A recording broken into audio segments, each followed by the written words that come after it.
दोस्तों, आज हम आपको एक ऐसी जगह के बारे में बताने जा रहे हैं जिसे शायद ही कुछ लोग इतना विस्तार से जानते होंगे। हम एक ऐसे मिस्टीरियस टेम्पल के बारे में बात करने जा रहे हैं जिसमें ना जाने कितने सालों से अपने अंदर कई रहस्यों को छुपा के रखा हुआ है, जो आज तक इन चीजों के बारे में अभी तक खोजा नहीं जा सका है। दोस्तों, हमारे पूरे इतिहास में सबसे अद्भुत निर्माण अगर किसी चीज का किया गया है तो वह है एक गुफा में मौजूद कैलाश नाथ जी का मंदिर। इस मंदिर का निर्माण किसने किया, कब किया, क्यों किया, कैसे किया, यह कोई नहीं जानता। इस कैलाश मंदिर का निर्माण ही इसे सबसे अनोखा बना देता है और इस मंदिर से जुड़ी एक ऐसी मिस्ट्री है मानो हमसे कुछ कहना चाहती हो, हमें कुछ बताना चाहती हो। इस मंदिर की बनावट ही इसे सबसे अलग बना देती है और शायद इसलिए इस मंदिर के नीचे एक अंडरग्राउंड सिटी होने का दावा किया जा रहा है। तो क्या सच में इस मंदिर के नीचे कोई एडवांस सेंसिटिव सिविलाइजेशन के लोग अंडरग्राउंड सिटी बनाकर रहते थे? और अगर वो इस तरीके से रहते भी थे तो उन्हें इस तरीके से छिपकर रहने की क्या जरूरत थी? आखिर क्यों, क्या है उसकी वजह? तो जानेंगे हम आज की इस वीडियो में कि आखिर ऐसा क्या है यहाँ और क्यों यहाँ जाने के लिए प्रतिबंध लगा रखा है। तो दोस्तों, वीडियो में आगे बढ़ने से पहले अभी तक आपने हमारा चैनल युगो तक को सब्सक्राइब नहीं किया है तो हमारे चैनल को सब्सक्राइब जरूर कर लीजिए, क्योंकि इस तरह की मिस्टीरियस जानकारी हम अपने चैनल में लेकर आते रहते हैं। तो चलिए वीडियो में आगे बढ़ते हैं। महाराष्ट्र के औरंगाबाद जिले से 50 किलोमीटर दूर एलोरा गुफा मौजूद है। यहाँ पर 34 गुफाएं हैं, उसमें से 16 नंबर की गुफा ही कैलाश मंदिर है। इस मंदिर के बारे में और इस मंदिर का निर्माण किसने किया यह किसी भी ग्रंथ या पुस्तक में नहीं बताया गया है और इस मंदिर के किसी भी पत्थर में किसी का भी नाम नहीं है। लेकिन इस मंदिर को काफी एडवांस टेक्नोलॉजी के लोगों ने बनाया है। इसका निर्माण किसी पत्थर से जोड़कर नहीं किया गया है। इस मंदिर को एक बहुत बड़े पहाड़ के ऊपरी छोर से काटकर बनाया गया है। पूरी दुनिया में एक ऐसा ही मोनोलिथिक मंदिर है। मोनोलिथिक का मतलब एक सिंगल पहाड़। यह पूरा मंदिर एक सिंगल पहाड़ से ही जुड़ा हुआ है। यहाँ 100 फीट ऊंचे हाथियों को देखकर ऐसा लगता है जैसे इस मंदिर को हाथियों ने अपनी भुजाओं पर उठा रखा हो। और इस मंदिर के कई सारे हिस्सों पर एक प्रकार के अंडरग्राउंड टनल मौजूद हैं, जिसे देखने पर लगता है कि किसी कारणवश इसे बनाया गया होगा।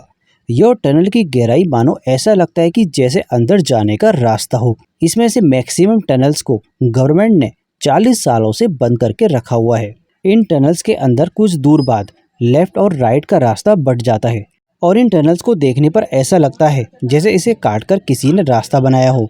लेकिन इन टनल्स का उपयोग किस लिए किया गया होगा यह कोई नहीं जानता और इन टनल्स के अलावा कई सारे छोटे आकार के टनल्स भी मौजूद हैं। एक बार एक टूरिस्ट यहाँ पर गिर गया था, इसी कारण इन सबको बंद कर दिया गया था और इन टनल्स का दूसरा छोर किस ओर निकल रहा है यह कोई नहीं जानता। और शिवलिंग पर चढ़ाया हुआ जल इस अंडरग्राउंड टनल में ही चला जाता है।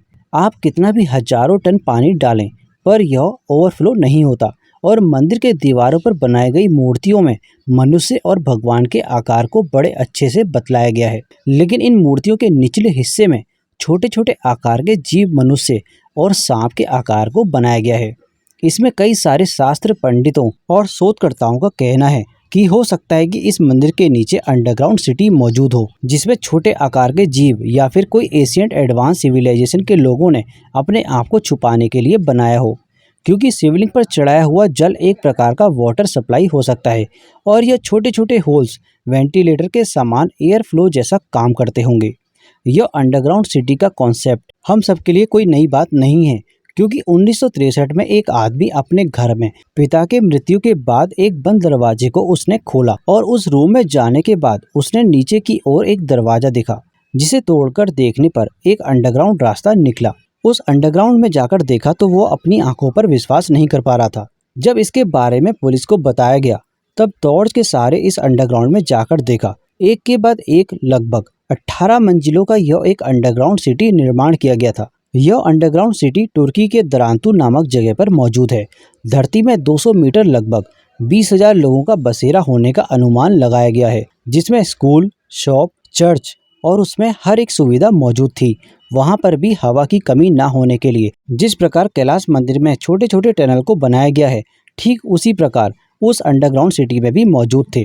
यह होल्स एक प्रकार की चिमनी के आकार का दिखता है, जो अंदर का और बाहर जाने के लिए और बाहर का और अंदर आने के लिए और इस्तेमाल किया गया है। लेकिन असल में दरांतों में इस तरह से अंडरग्राउंड में रहने की क्यों आवश्यकता पड़ी? दरअसल 7वीं शताब्दी में मुस्लिम और क्रिश्चियन के बीच युद्ध होते रहते थे। इन सब से बचने के लिए इस प्रकार से अंडरग्राउंड सिटीज का निर्माण किया जाता था। साल 1906 तक इस प्रकार के कई हजारों अंडरग्राउंड सिटीज को बनाया गया और 1906 में तुर्की और ग्रीस के बीच समझौता हो गया। तब इस अंडरग्राउंड सिटीज में निवास कर रहे क्रिश्चियन खाली करके अपने देश चले गए। अंडरग्राउंड सिटी होने के बाद 55 साल बाद पता चला, लेकिन कैलाश मंदिर में जो टनल मौजूद हैं इसमें केवल 8 साल के बच्चे के साइज वाले आदमी ही जा सकते हैं। और दूसरी बात, इन टनल्स को गवर्नमेंट ने बंद करके रखा हुआ है। अगर चाहे तो किसी प्रकार के रिमोट कैमरा को अंदर भेजकर इस अंडरग्राउंड एरिया को एक्सप्लोर किया जा सकता है, लेकिन इन सब के लिए गवर्नमेंट से परमिशन मिलना जरूरी है। इन टनल्स को 40 सालों से बंद करके रखा हुआ है। किसी भी ग्रंथ में या पुस्तक में इस मंदिर का जिक्र नहीं मिलने के कारण किसी भी बात पर विश्वास करना थोड़ा मुश्किल है। लेकिन गवर्नमेंट अगर इस जगह की परमिशन दे दे तो इस मिस्टीरियस से पर्दा उठाया जा सकता है। इन सारे एविडेंस और प्रूफ से यही लगता है कि इस मंदिर के नीचे किसी एडवांस एंशिएंट सिविलाइजेशन के लोगों का बसेरा था। तो दोस्तों, आप लोगों का क्या कहना है इस बारे में? कमेंट करके जरूर बताइएगा। आशा करते हैं आपको ये जानकारी अच्छी लगी होगी। इस तरह की वीडियोस हम अपने चैनल युगों युगों तक में लेकर आते रहते हैं। मिलते हैं आपसे अगली वीडियो में अगली जानकारी के साथ। तब तक के लिए धन्यवाद।